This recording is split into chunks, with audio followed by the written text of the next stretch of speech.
Hey guys, Coach Dan here. Lower body today.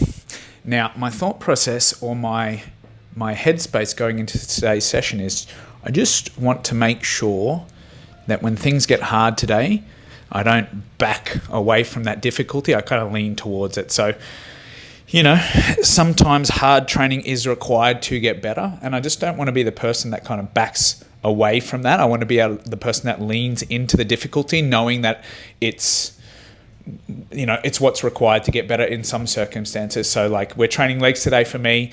That's often the most painful, uncomfortable session. And I have gotten better over time at being able to push and enjoying that a little bit, or at least coming at the back end of it and being, pushing through and then being proud at the back end of that. And then being really, mindful that if I can push through, I'll get to that proud feeling at the end.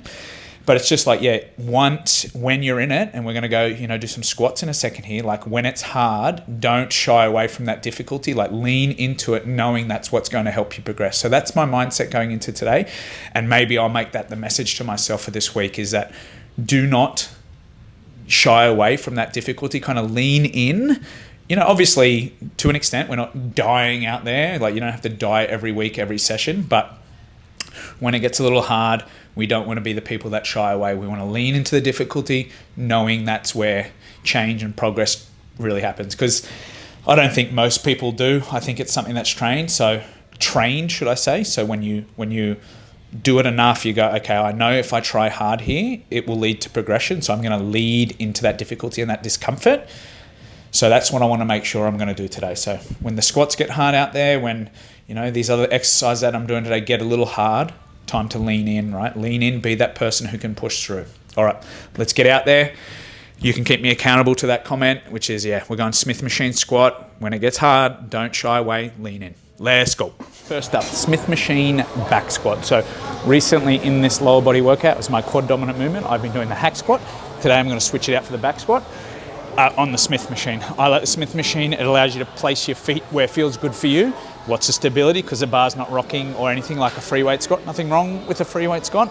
But for me, I'm going the Smith version for this particular program. So when I set up for this, I'm going to set my feet in front of where the bar is, right? So that's going to allow this to be quad dominant, because essentially my knees, where the force is coming down and this weight's coming down, is further away from my joint that I want to make work the hardest, or the muscle that passes that joint. So feet out in front, I've always found a pretty narrow stance to be good for me. Toes slightly out, weight goes up, down, control the down, feel the quads.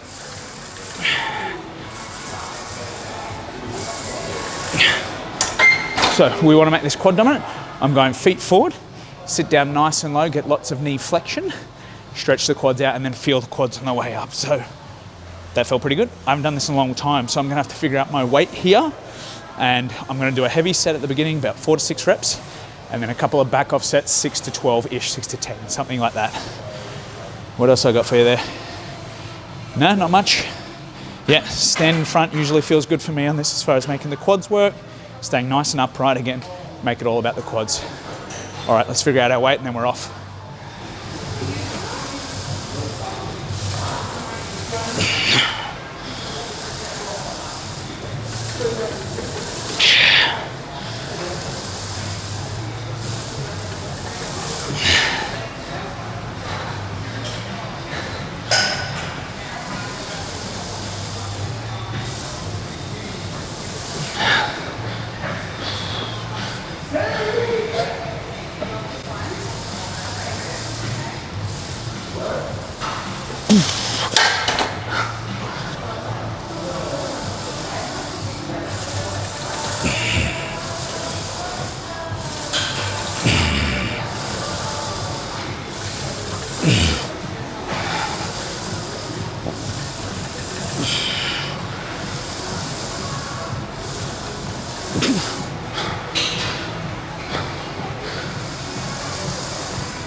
Smith machine squat done. Now we're on to a step up variation. So of late, I've been doing a step up variation straight off of Instagram.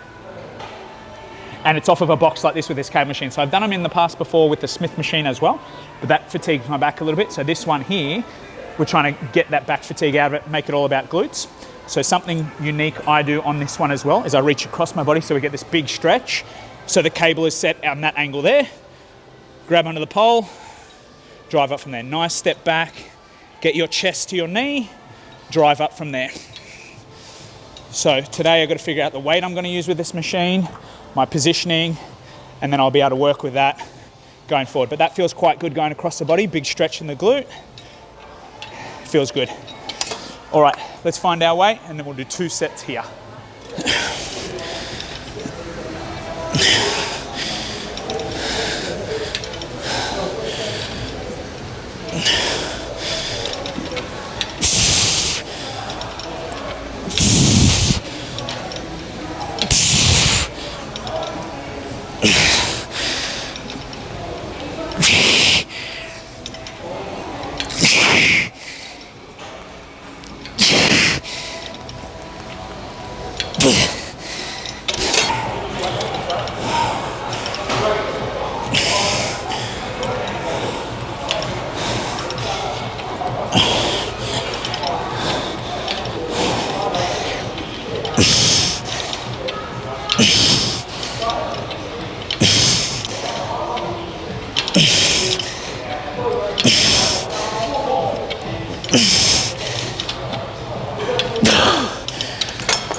So I don't know what this exercise is called, but some sort of GHD hamstring curl thing.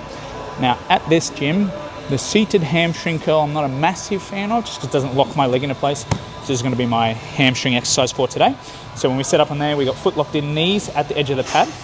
I'm going to let myself down until I'm at level of my body and then pull up with my hamstring. So you think about the hamstring, it's kind of making our knee flex into this position here, and that's what we're trying to target in this position. So this is actually quite a good exercise because it's really hard at the beginning and easier as you get up because we're not going directly against gravity. So that's a good thing.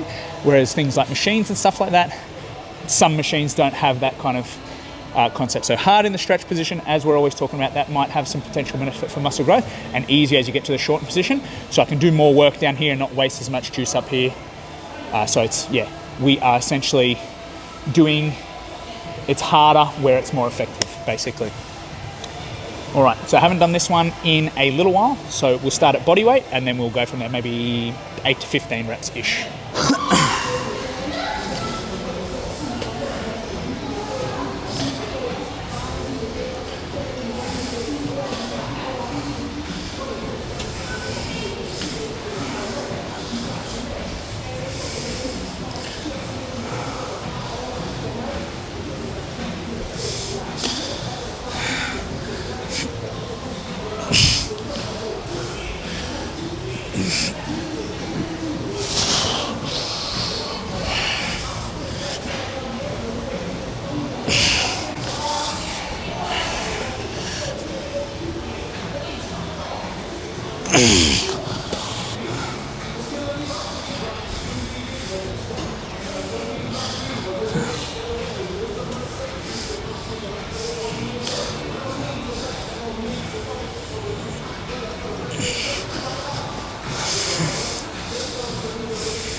leg extension to cap off the quads and the quad volume. So leg extension, relatively straightforward, but there's a couple of unique things that I do just to make it theoretically more effective. Yoga blocks. So that's going to push my leg back that way, flexing my knee a little bit more. So stretching my quad out. Again, stretch, potentially a good thing for muscle growth. The other thing I do is take my backrest all the way back, even though I'm not super tall, and this helps open up the hip. So the leg extension is potentially most effective for one of the muscles that runs through the center of your quad or your leg, called the rectus femoris. That passes the knee, but also passes the hip. So if we're talking about stretch, this is actually flexing that muscle a little bit, as well as, again, it passes the knee as well. So with things like squats, I've already done Smith machine squat today. As the knee bends, the hip flexes. So it's kind of doing the opposite job at either joint. Here it's flexing, here it's flexing, right? So that's kind of working against. You think about, let's say a muscle is contracting like this. At one joint, it's sort of stretching and lengthening, and the other joint's coming this way. So they often it doesn't really lengthen and contract, right, as much. So this is potentially most effective for targeting the rectus femoris. So seat all the way back to open and stretch that out. Yoga blocks in here to, again, push my leg further back. We take this notch as far as it will go. And all the other pointers surrounding just weight training in general apply here. Control the way down, 1 to 2 seconds, feel the quads, and then extend. Control and extend. Bada bing, bada boom. Couple of sets here, quads are done.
Calves are going to be done on the leg press machine today, so nothing to this machine.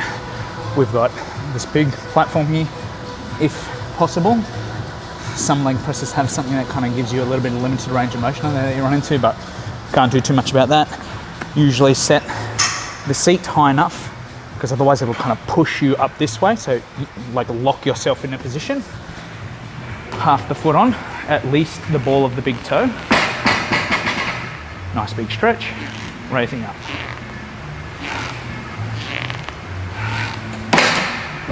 So I'm going to start to play around with volume, because I'm just running the heaps of fatigue issues at the moment. Just getting heaps fatigued, get to the end of workouts, have absolutely nothing. So I'm only going to do 3 sets here, 3 sets of abs. In times gone by, I've done 5 sets, but I'm going to experiment with taking a couple of those sets away and see how progress goes with less volume. Just something I'm trialing. All right, let's go set 1.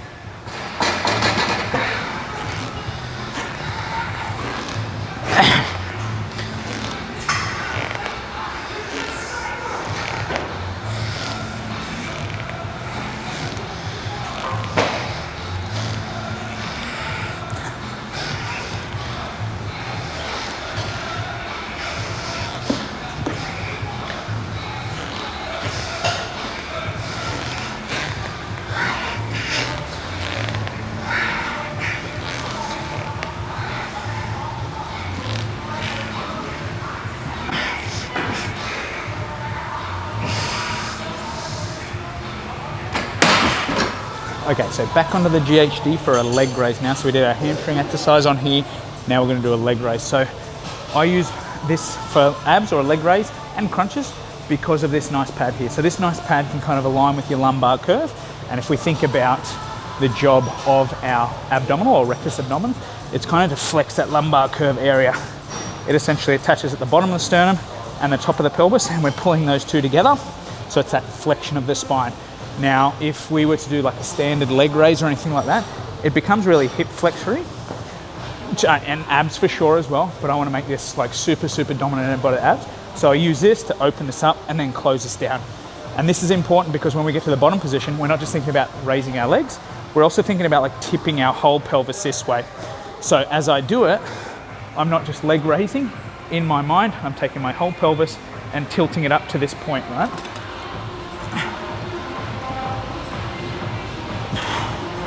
So if you're new to this, I started off with bent legs, still the same idea. This whole tilting of the pelvis movement, but with a bent leg makes it a little easier. Even when I've been better at it, we go straighter with the leg, just makes it a little bit harder. So that's how we progress. I've weighted them before, but at the moment I'm just going the weight of my legs. Only 3 sets and then we out.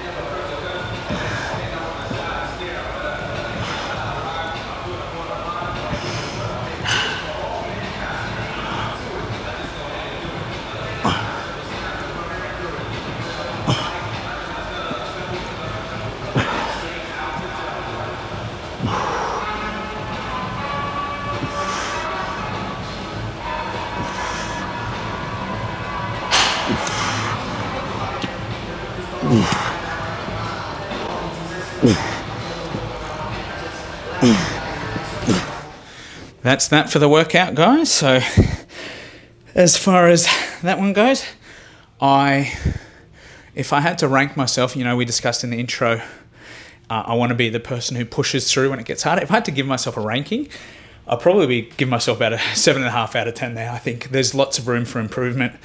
Maybe I'm being harsh on myself, but yeah, when we're really diligent with our technique and it's so consistent and it gets really fucking hard and hurts, yeah, I want to be 10 out of 10 the person who leans in towards that discomfort and goes, fuck, I know I'm doing this for a reason, and I want to be strong on that. So I give myself a 7.5 out of 10 today.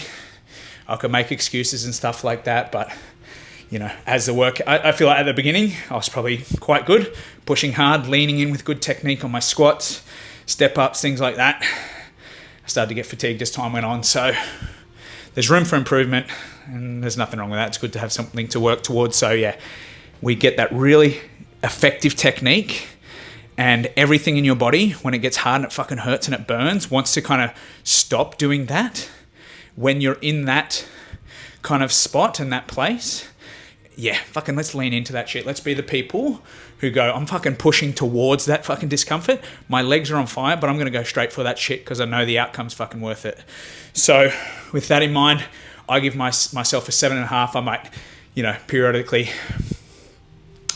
maybe even, you know, daily rank myself at the end of these videos. And then hopefully that average starts to go up. I become an 8, an 8.5. The legs is the worst, isn't it? It's just uncomfortable. You got to push through. Your heart rate goes up. Your legs burn. You fucking hurt. There's a weight crushing you in some exercises. Like, that's the hardest one to push through. So for me anyway, that's me personally. All right, that's that. As always, I'll put my face up here. Subscribe would be great. You know, comment all the stuff that you like or something that you'd like to see different. If you want these workouts to be shorter, longer, more detail, less detail, put it in the comments and I'll be sure to get back to you. If you want to see some of my other workouts, I'll pop a playlist up here of other workouts that I do, how I train other muscle groups as well. So as always, remember, it's about progress over perfection. Coach Dan, signing off.